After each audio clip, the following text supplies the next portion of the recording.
Hello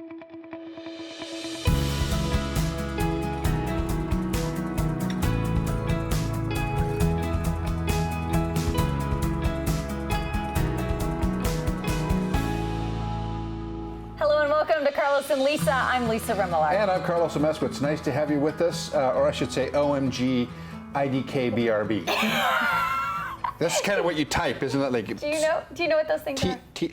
LOL, I understand.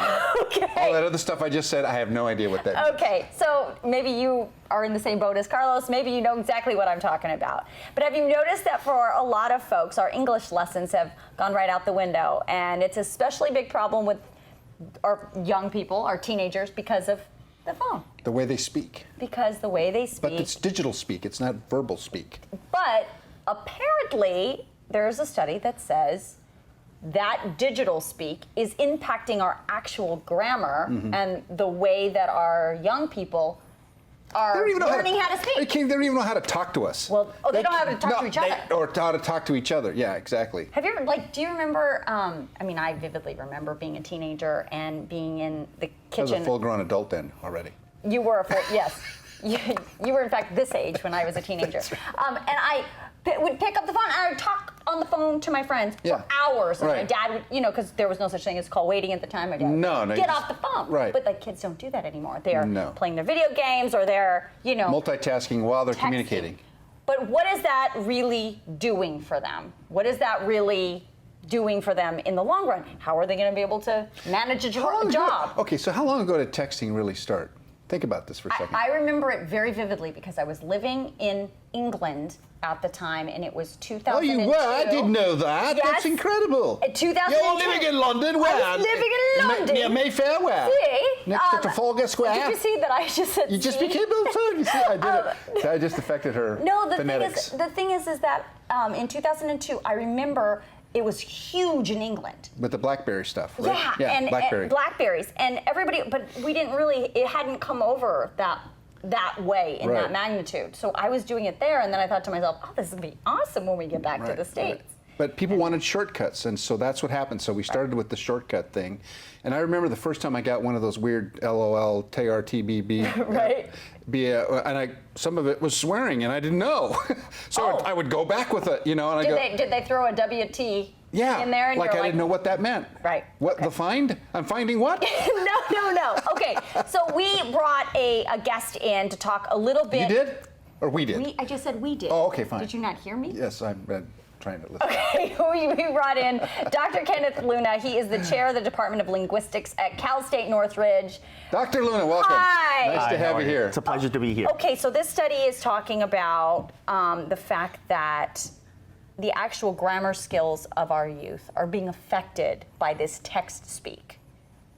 What are your thoughts on that? Well, right off the bat, I would like to say that that is completely untrue. Why do you say that? I was appalled when I read the news article and the citations from this author for this article. I could not believe that the article went through peer review and passed it, because any linguist would tell you that that is absolutely untrue. Why?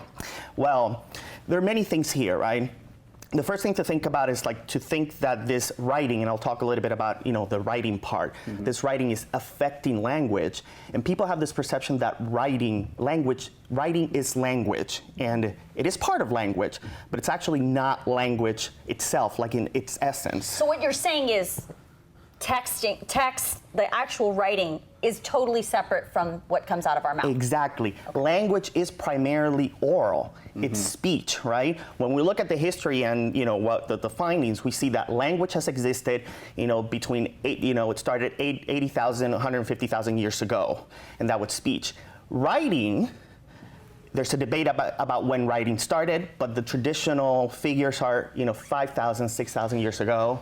So my question is, so let's divide this up. So there's spoken language, the oral language, and there's a written language. None of us really speaks like we write. That's exactly. Okay. So what you're saying is that with these shortcuts that we're taking on texting, that's not necessarily affecting our spoken language, it's affecting our written language. Well, and even with writing, we have to split hairs here, right? Because there's the actual conventional writing, and then there's this writing in texting, and what we're seeing is that it's different kind of writing, right? This texting is we're trying to represent speech, Right. in writing.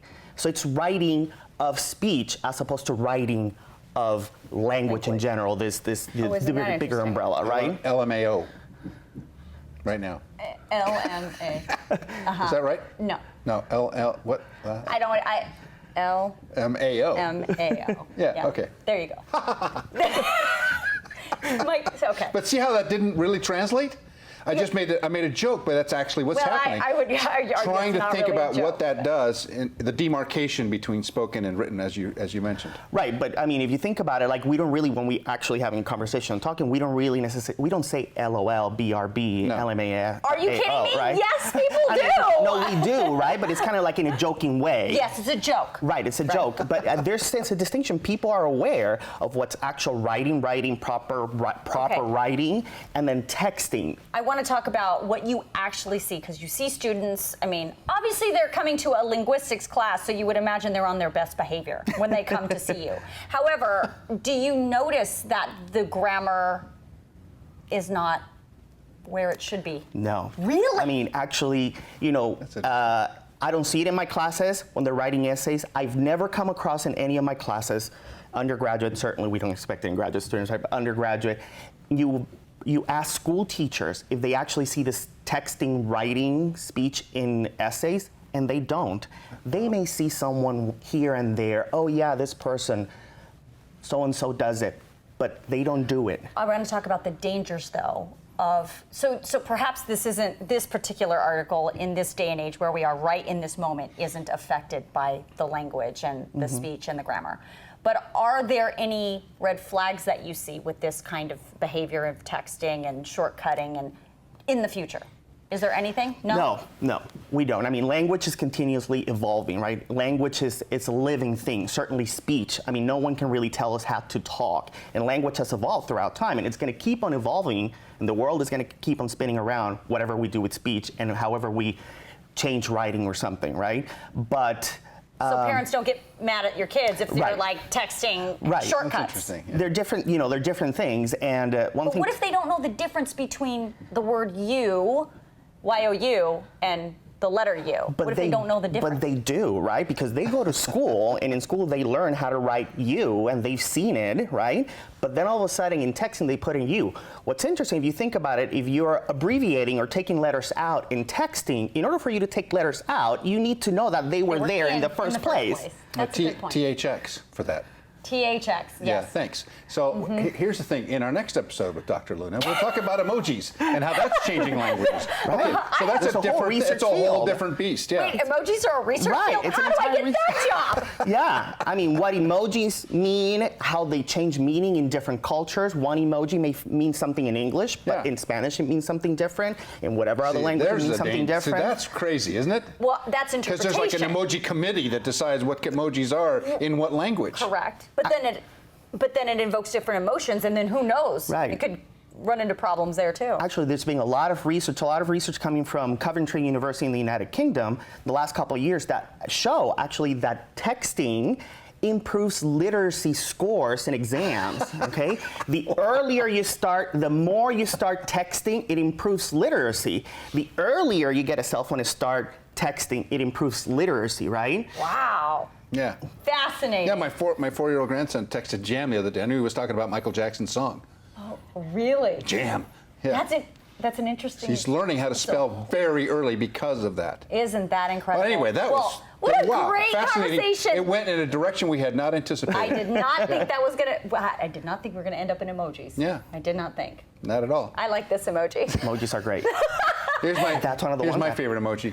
Yeah, I use that one all the time. The rolling eyes. Thank you for coming. Great to have you, Thank you for Dr. having We'll me. see you again. Thank you.